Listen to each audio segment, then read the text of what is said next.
Hey creatives, and welcome back to the Thriving Artist Show, where we discuss how creatives create flourishing careers. Our guest for today is a marketing strategist, consultant, and manager for small businesses, creatives, artists, and nonprofit organizations. She's based in Brooklyn and definitely has a thing for cozy coffee shops and the can't stop, won't stop energy of New York. She helps artists, nonprofits, and creative entrepreneurs increase their impact with marketing strategies that are comprehensive, clever, and masterfully designed. Please welcome Amy Jacobus. Hi, everyone. Very excited to be here with Adrienne today, talking about how to make a thriving business out of your passion, what you actually love to do. I know, and I love that you specifically work with artists. So I feel like there's going to be a lot of nuggets of goodness. And just to keep you in the loop, Amy, at this point of the summit, the creatives know that they need to build an audience. They know they need to find their target audience. So today, since you're the marketing strategist, I would love for us to really delve deeper into that so they can really understand how they can do it for themselves. But before we jump into there, why don't we talk about some of the common marketing mistakes that you're seeing artists doing today? Sure. So I speak to a lot of artists in different mediums. I have done some speaking engagements with a group of visual artists. I have done speaking engagements with groups of performing artists. Often what we talk about are the same things, kind of these themes I see happening with marketing in this world. And one of the main issues that I see happen over and over again is that artists, when creating, are deep in this kind of solo world of exploring themes and trying to put things together like a puzzle, and really are very deep into the creative process and not paying attention to kind of the world around them or their audiences at that moment in time. When they have something that has been created, that is already produced, that is ready, whether it's going on a stage or it's a final film or a video, or it's, a jewelry line, like whatever it is that has already been created, that's when they start speaking about it to an audience. That's when they want people to show up and pay attention to what has been made. But in order to be excited, to feel invested in, and to really want to show up to those things, you have to know a little bit about why it's there or how it was made in the first place. So I think a major, major issue is that people are not taking their audience through the creative process journey with them, that they're not keeping in regular contact. This is a problem on multiple levels. One, that you don't feel invested in the new work because you don't know anything about it. You're just being introduced to it like maybe a week or a month before it's available to you to consume. But then also, you're only hearing from this person when they have something to sell you or they have something to ask of you. And when you're only showing up to your people when you want something from them, you're not really building a beautiful relationship. You're just, it's very one-sided, right? It's very selfish. It's like that friend who only calls you because they need something from you. Exactly. But you're like, why are you calling? It's exactly that thing. And so a lot of times artists fall into this trap of just simply not keeping people informed along the creative journey. And those are the times that are really exciting to just send a quick note by an email or just share, social media posts, giving little behind the scenes glimpses and peeks into what you're doing. People are fascinated by the creative process. So if you're in this room and you're a creative person, people want to hear from you. They're excited about what you offer to the world. So you should share more of it, even when it's unfinished. And I know that sometimes that's scary for artists, to show something that's not completely done. You can be creative about that. I was speaking recently with a musician who really doesn't want to share any kind of like unfinished song, right? Because that's like totally scary, and it's not something she feels comfortable with. And I was like, but could you show your notebook with your notes? Or could you share one lyric that you think will probably end up in the song? Even if it doesn't, it evokes something that's important about that particular piece of music. And so sharing that becomes a peek into your world without giving too much away, without giving away anything that makes you feel undone or unpolished or unprofessional. Another thing that I see a lot and that we talk about a lot is that artists in particular are very under-resourced, right? A lot of us are going it on our own. We're solopreneurs in a sense. We're doing all the things. We're making the art, we're talking about the art, we're emailing about the art, we're doing everything ourselves. And oftentimes there's this like overwhelming sense of dread when it comes to like, okay, I have to be on Twitter, I have to be on Facebook, I have to be on Instagram, I have to be on Snapchat, I have to be here, there, everywhere. And what I usually advise, because if you're everywhere at once, you're spending a lot of energy in little bursts, and you're probably not having a very consistent or like high quality presence on those spaces.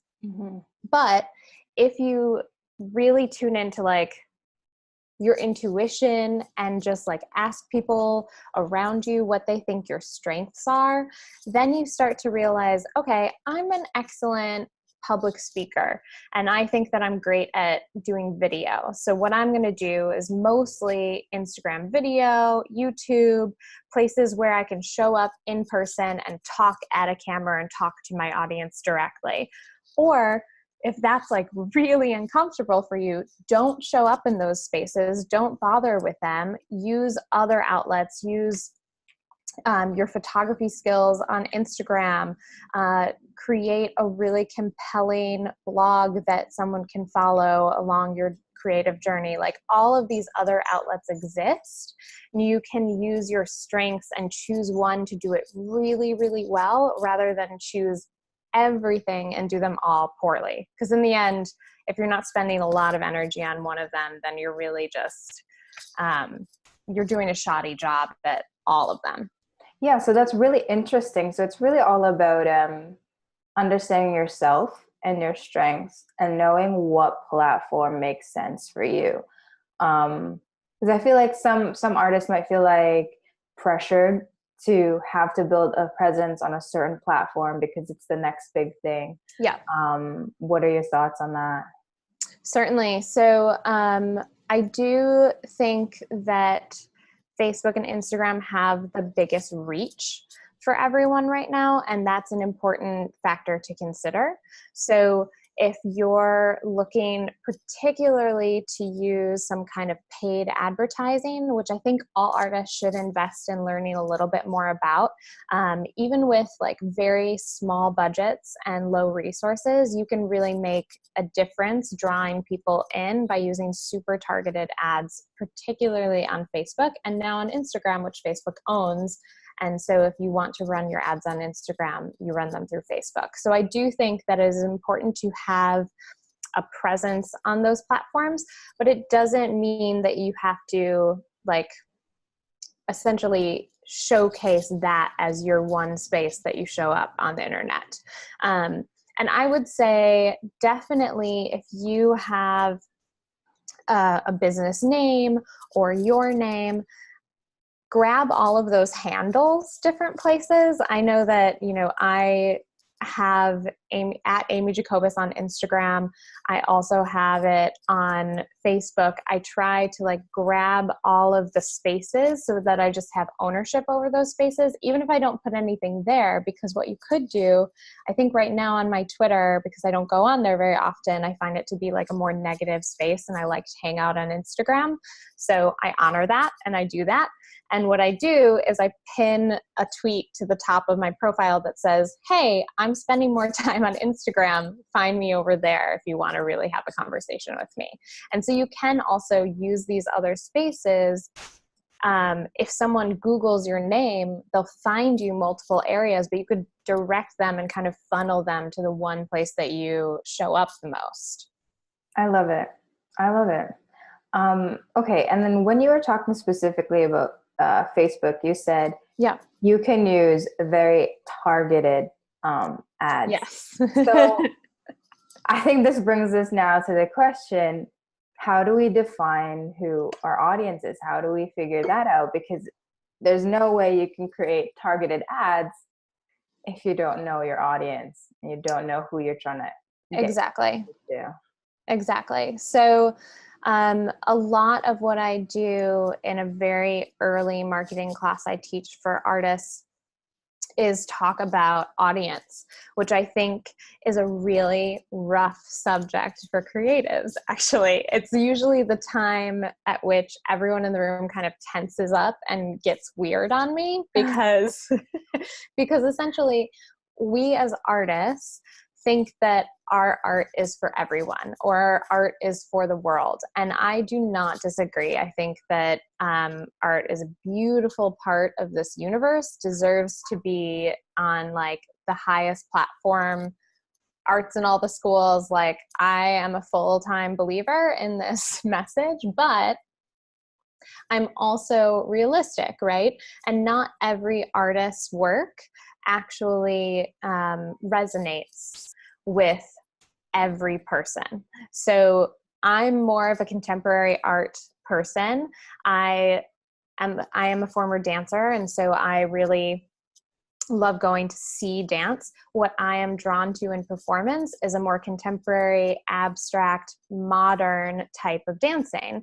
I appreciate the ballet, but I'm not their real target audience because I like it or find it less interesting than I do modern dance and contemporary dance. So even if all dance is for me, not all dance is actually going to get me to spend the dollars on it or to spend my time and energy or even like give in a fundraising sense, right? And we're all looking for all those things. So what you need to do is start really digging deep on like, who is my ideal audience member? Who is my person who matches the most with what I am giving to the world? And how I usually go about doing this is if you are already established as an artist, you've already created something and sold it, or you've already put on a show and had an audience member come, or you've already released something into the online world and had someone register for it or sign up and participate in that event. You already know someone somewhere who is your ideal customer. So think about that person. What do you know about them? And then start to dream up what else might they be interested in? What else are they doing with their time? What kind of family life do they have? Where do they live? Like really get to know them and think not only about their demographics, their age and, location and gender and family lifestyle, but also think about, what do they do with their time? What are they giving to in a charity sense? Where are they seeing shows? What are they spending on when they go shopping? And what are their kind of dreams and fears and ultimate goals in life? How can you tap into the realities of their everyday and use that as a way to really understand them, not only to do that really focused targeting on Facebook and Instagram, which you can do scarily enough if you know how, but also to really think about, how are you presenting your work to those people? Can you speak in their language instead of your own? A lot of artists I know describe their work in a certain way that makes sense for them and their process, but it might not make sense to how their viewers or their consumers actually take in that creative work, right? So if if I'm using the dance example again, if I see a show, I might describe it completely differently than a choreographer of the work would describe it. Pay attention to those differences. Pay attention to why someone has already been drawn into the work previously. And that's when you start to be able to speak to them, straight to them, and have them immediately understand what you're providing to them, what the value is, what they'll connect with. So it's really like taking these pieces of hints that the audience is kind of giving you. Okay, would it be tacky? Like, let's say you're in a local act and you literally know some of the people that are your fans, that they come out and they support. Would it be tacky to just say, hey, I want to ask you, why do you like my art? And ask the questions that you were asking to build that, that I guess the avatar is what they like to call it. Not at all. I do this all the time for my own business. I run people down and follow them and ask them, okay, why did you show up? What did you like about it? What resonated for you? I send follow-up surveys and feedback requests to every single service I provide, every single client I work with, because that is the way that I can, both understand what they're looking for, what I can help them with, and refine my own work to provide what they really need. I know that art should not come from a place of, what does this person want? Okay, I'll make it from you. But it can come from a place of understanding that desire from that person, from that audience. So I think the deepest understanding you can have of those things, the better. And if someone doesn't want to answer that question or has trouble answering that question, that's okay. Let them off the hook. Don't pressure anyone, but definitely don't be afraid to ask. You get such lovely information from people. People are usually a lot more willing to volunteer that kind of information, that kind of feedback than you think they are.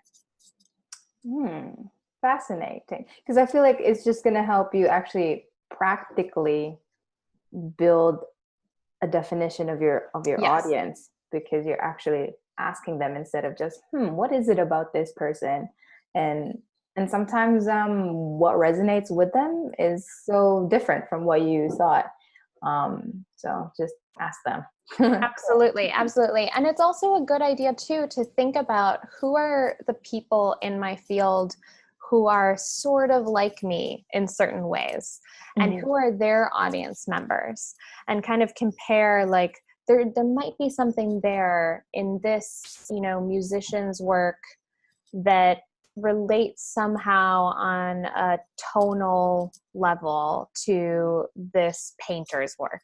And there might be overlap there in who would be interested in those two things. So also think about, I mean, stores do this all the time, right? Retailers are thinking about this a lot. If I am following and interested in a certain home goods store, one that has similar lines of merchandise or similar feeling of furniture, is going to realize, oh, she's into this type of thing. Let's follow her around the internet and have her buy our stuff too, right? And so they've already figured it out. We can use those digital tools to our advantage as well. We can really think about audience, think about how they connect.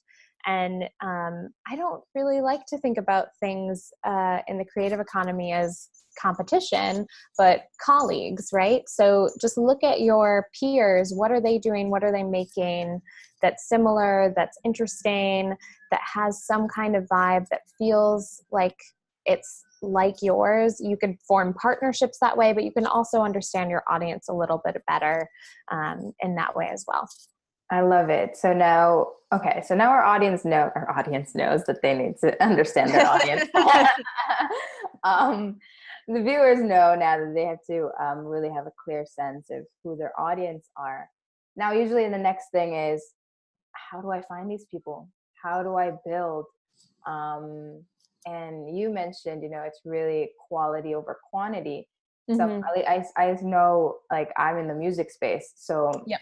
I have a lot of friends that are like, oh my gosh, I just need to get my social media numbers up, up, up, up, up. Mm-hmm. Whereas I've always been like, it's people, like, like, Mm-hmm. these are people. So I wanted to delve into that conversation of like quality over quantity. Sure. So, I mean, the internet is a funny space.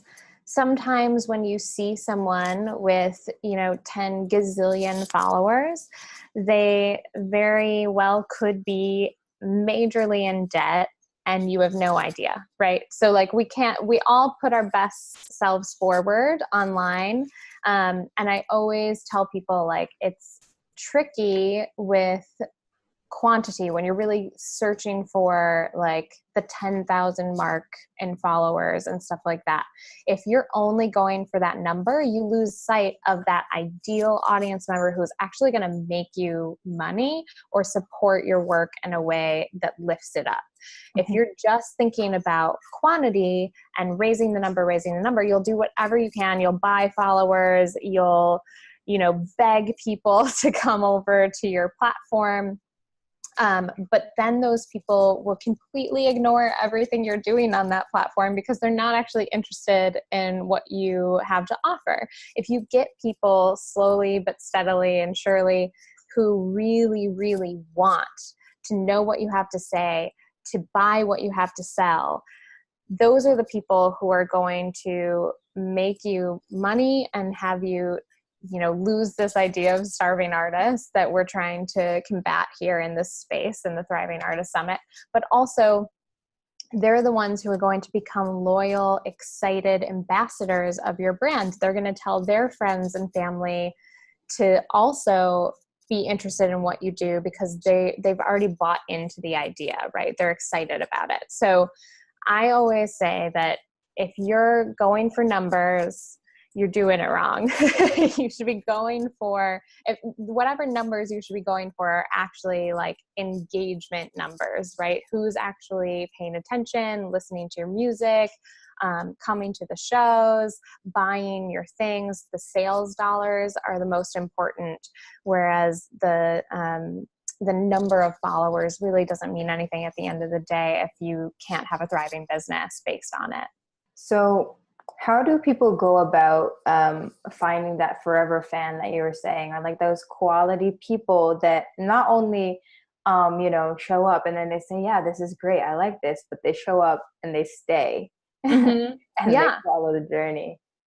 So I think one of the things that I often suggest when you're doing this avatar building, when you're thinking about that description of your really ideal forever fan person, you have to be thinking in some way about one person in particular or like an aggregate of people you already know, because that's usually what starts the inspiration of doing that process.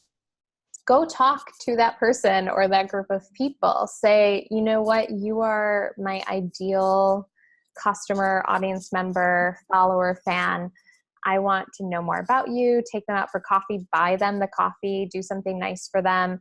Tell them how much you appreciate them and how they've been around. Maybe create a way that they can share your work that's very, very easy for them and, is getting it into the hands of people who are like them. Maybe there's so many creative ways to do this. You can create some kind of in-person like ambassador program or like affiliate program if you're thinking about it in that way, where your core people who are just the ideal audience are helping you to distribute the information you have out into the world. You can use Facebook and Instagram ads to get really detailed about bringing people in to see your social media and then giving them, of course, high quality content along the way while they're following you so that they do want to stay around. They do want to engage with your work in the future. So I think you can do it in the paid way. You could do it in like the community building way, in person. There are so many ways once you understand who that person is to really like go after them. You know where they hang out, where they're spending time online. You can do things like you're doing, Adrienne, with the summit, bringing like people, like minds together to offer something beautiful to the world, to build that list of people who are interested in this kind of information or resource. I think finding partners and collaborators is really important for this as well. So when you're looking at your colleagues and your peers who are similar, who have something to offer that vibes with your same folk, ask them. You might not even have an idea yet, but I have a few people I'm talking to right now. I'm like, we need to brainstorm something we can do together because we love serving nonprofits and we want to serve more of them. And we're 3 brilliant women, so we're gonna, work on it together. Having those conversations and really trying to build that community. That's where it all begins. If a viewer right now is thinking, oh my gosh, these ideas are so great, I want to write it down, I want to be able to build this out, do we have any resources we can share with them? Yes. So I actually give everyone I know, my clients, I fill it out myself. I give it to as many people as possible. It's a free resource on my website, a Forever Fans worksheet. So it helps you, it really just leads you through this exercise of, starting with whatever your marketing goal or your company goal happens to be at this moment. And maybe that's sell more things or get people to my event, whatever that goal is. It helps you break down who is your ideal audience member for that particular set of messaging. And it lets you understand them, their aesthetic, their preferences, so that you can speak more in their language. And when you do reach out and build that community or pull those people in through ads or social media content you're creating online, in person, all of that can be speaking in a language that they really resonate with. I love it. And I'll have the links down below for everybody that wants to take advantage of this free resource and figure out their Forever Fans. Awesome. I love marketing. I personally love marketing. So I could go on and on. Me too. But we can't because I'm trying to keep it digestible for people to just be able to, take it in the day and then get inspired and, go about their day after that. So we can't go on forever. Yep. So if there's like one last takeaway that you want to leave the viewers with, what would that thought be? Ooh, I think once you have gotten excited enough and you've bought into the idea enough to really fill out this worksheet and understand who you're actually speaking to with your work, don't retreat from that. Stay hyper focused on that person. If you're writing an email, if you're writing web page copy, act like you're writing a love letter to that specific person, because once you start broadening your mind again to include the general public, the everyone, that's when everything crumbles and the message gets lost and you don't connect with anyone at all. So really, really, once you understand who that is, keep that top of mind everything you do. I love it. Thank you so much, Amy, for your time and your expertise. My pleasure. Thanks for inviting me to be here. Yeah. I'm having so much fun. I'm learning a lot, which is great. And I hope everybody who's viewing is learning a lot too. Yes, me too. More art in the world, more creativity. Yeah, we need it. We definitely need it. I did like a rant on my Facebook Live about it, the importance of it. And I was just like, oh, we need it. We all need to thrive. Agree. But yes, we are running out of time. So I just want to say thank you, Amy. Yes. Thank you to the viewers. This is The Thriving Artist, the show where we discuss how creatives create flourishing careers. You already know the drill. Stay inspired, stay motivated, and stay on your grind because the world needs that special something that only you have. Keep creating, and we are out of here. Bye. Bye.